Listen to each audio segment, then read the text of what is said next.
Hello bachcho, let's see this question. This question says a solid cylinder of mass 50 kg and radius 0.5 meter is free to rotate about a horizontal axis. A massless string is wound around the cylinder with one end attached to it and other hanging freely.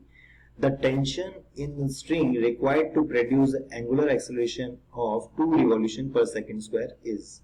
तो सबसे पहले हम इस question का की concept जान लेते हैं कि की concept of this question is relation between torque and angular acceleration, और नेक्स्ट की कंसेप्ट इसमें यूज होगा वो होगा relation of torque, position vector and force vector, right. तो चलिए इस क्वेश्चन को सॉल्व करते हैं आगे। तो क्वेश्चन में दिया हुआ एक सिलेंडर है, वो सिलेंडर हॉरिजॉन्टल एक्सिस पे ऐसे रोटेट कर सकता है, उसका एंगुलर एक्सेलरेशन मान लेते हैं अल्फा। तो इसमें चारों तरफ एक स्ट्रिंग वाउंड की हुई है और एक एंड उसका सिलेंडर से फिक्स्ड है, दूसरा एंड यहाँ पे फ्रीली हैंग किया हुआ है। तो क्वेश्चन में पूछा हुआ है कि यहाँ पे कितना टेंशन प्रोड्यूस करे कि यहाँ पे एंगुलर एक्सेलरेशन आए 2 रिवॉल्यूशन पर सेकंड स्क्वायर।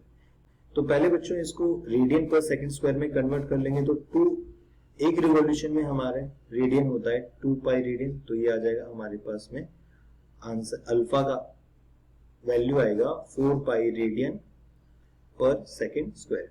और हमसे पूछा है टेंशन की वैल्यू कितनी होगी, सो दैट कि यहाँ पे अल्फा आए 4 पाई रेडियन पर सेकंड स्क्वायर। यहाँ पे वैल्यू दी है, मास दिया हुआ है सॉलिड सिलेंडर का 50 केजी दिया हुआ है और रेडियस दी हुई है 0.5 मीटर। तो यहाँ पे मोमेंट ऑफ इनर्शिया होगा सॉलिड सिलेंडर का, क्या होता है बच्चों, mr²/2, मास दिया है 50, इसका r स्क्वायर करोगे तो यहाँ पे वैल्यू आ जाएगी 25/100 और डिवाइड बाई 2। तो ये वैल्यू देखो, यहाँ से मैं 50 से इसको 100 को कट कर दूंगा, ये 2 बचेगा, इधर आएगा 25/4।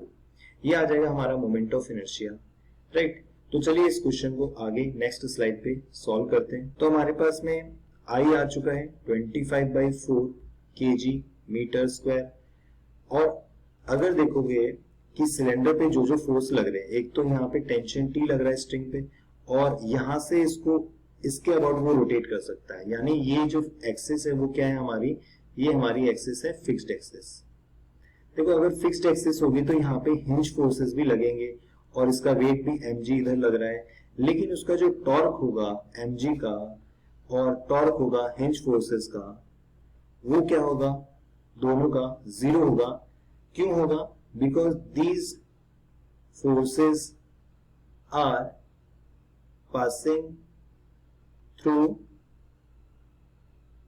द सेंटर, सेंटर के अबाउट वो पास कर रहे हैं, तो उनका टॉर्क क्या होगा, 0 होगा उस सेंटर के अबाउट, क्योंकि वो उसी पॉइंट से पास कर रहे हैं, उसी पॉइंट से पास कर रहे हैं, तो उनका जो r होगा पोजीशन वेक्टर वो क्या होगा, 0 होगा, क्योंकि वो उनकी कोई डिस्टेंस होगी नहीं, उसी पॉइंट से वो पास कर रहे हैं, तो इसलिए। तो केवल जो टॉर्क बचेगा वो किसका बचेगा, टेंशन टी का बचेगा, और वो टेंशन टी का जो टॉर्क होगा वो सिंपल हम लिख सकते हैं I इंटू अल्फा। और टेंशन का टॉर्क हम डायरेक्ट टॉर्क लिखते हैं परपेंडिकुलर डिस्टेंस इंटू फोर्स, और I हमें दिया हुआ है 25/4। अल्फा कितना दिया हुआ है बच्चों, अल्फा हमें दिया हुआ है 4 पाई रेडियन पर सेकंड स्क्वायर।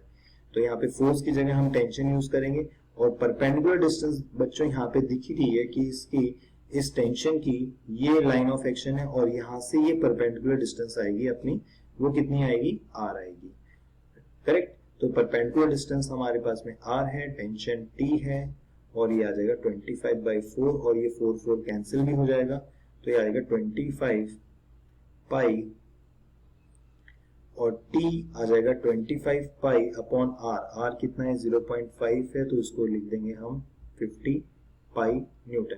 तो हमें ऑप्शन यहाँ पे पाई में देना है या किस में देना है, वो हमें पूरी वैल्यूज देनी है। तो पाई की वैल्यू रख दोगे 3.14, तो वैल्यू आ जाएगी लगभग इसकी, देखोगे इसमें ये 5 इंटू 31.4 करोगे तो देखो ये वैल्यू आ रही है 157 समथिंग, ये वैल्यू आएगी।